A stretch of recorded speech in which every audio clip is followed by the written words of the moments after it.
मुंबई की माया नगरी ने कई चेहरों को फर्श से अर्श तक पहुंचाया। गुमनामी से शोहरत दी, पैसा और रुतबा दिया।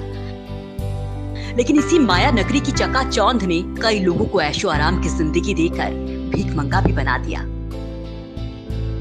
बिल्कुल, ये एक कड़वा सत्य ही है कि बॉलीवुड के कई नामी चेहरों को भीख मांगने की नौबत आ गई और उन्हें बाकायदा भीख मांगते हुए पाया गया। ऐसा ही हुआ सुपरस्टार इमरान हाशमी के साथ लीड रोल में काम कर चुकी अलीशा खान के साथ। जी हाँ, अलीशा, जिन्होंने विक्रम भट्ट की फिल्म आईना में 2013 में इमरान हाशमी के अपोजिट काम किया था। उसे पिछले साल दिल्ली की ग्रेटर कैलाश मार्केट में भीख मांगते हुए पाया गया, जिसे उसके परिवार वालों ने घर से निकाल दिया था।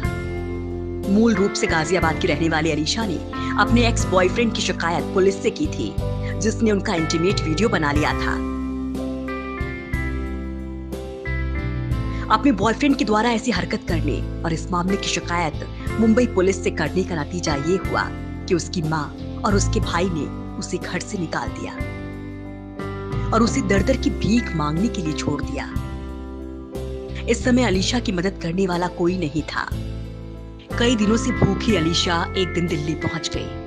वहां वो लोगों से भीख मांग मांग कर पेट भरती और एक मंदिर में रात में सोती। ऐसे समय में अलीशा की शक्ल और शरीर बिल्कुल बदल गए थे। वो किसी के पहचानने में भी नहीं आती थी, लेकिन उसको एक बार भीख मांगते हुए पहचान लिया गया, जिसके बाद उसके दोस्तों ने उसे सहारा दिया। अब अलीशा एक दोस्त के पास रहती है। ये सिर्फ अलीशा की कहानी ही नहीं है। मुंबई पुलिस ने हाल ही में लोखंडवाला की सड़कों पर भीख मांगती और चोरी करती हुई एक 25 साल की एक्ट्रेस को पकड़ा। ध्यान से देखने पर पता चला कि वो मशहूर एक्ट्रेस मिताली शर्मा थी। मिताली शर्मा मूल रूप से दिल्ली की रहने वाली हैं। वे भोजपुरी फिल्मों के साथ मॉडलिंग असाइनमेंट भी कर चुकी हैं। घर वालों को छोड़ मिताली मुंबई अपनी किस्मत आजमाने आई थी, जिसके बाद परिवार वालों ने उसे छोड़ दिया था। कुछ फिल्में और मॉडलिंग करने के बाद उसे पिछले कई महीनों से काम नहीं मिल रहा था। पैसों की किल्लत की वजह से वो डिप्रेशन में चली गई।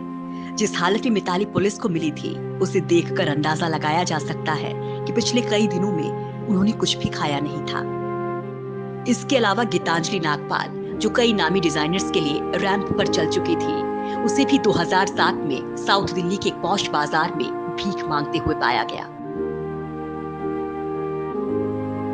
गीतांजलि ने सुष्मिता सेन जैसी हस्तियों के साथ कैटवॉक भी कर चुकी थी। मॉडल से भिखारी बनने वाली गीतांजलि नागपाल को ड्रग्स की लत ने ऐसा जकड़ा कि वो अपनी जरूरत पूरी करने के लिए नौकरानी तक बन गई थी। ऐसा ही हाल 80 के दशक की मशहूर हीरोइन निशा नूर के साथ हुआ था। निशा को एक फिल्म निर्माता ने वेश्यावृत्ति में धकेल दिया था। वहीं पर उसे ड्रग्स की लत लग गई और उसकी जिंदगी फुटपाथ पर आ गई। वो भी भीख मांगने लगी थी, जो अपने अंतिम समय में एक फुटपाथ पर पड़ी मिली, जिस पर चींटियां रेंग रही थी। आसपास के लोगों ने उसे अस्पताल में भर्ती करवाया, लेकिन तब तक उसकी मौत हो चुकी थी। कुल मिलाकर फिल्मी जगत ने जहां कई लड़कियों को पैसा और शोहरत दी, तो उनसे वो सब कुछ छीन भी लिया और नौबत भीख मांगने तक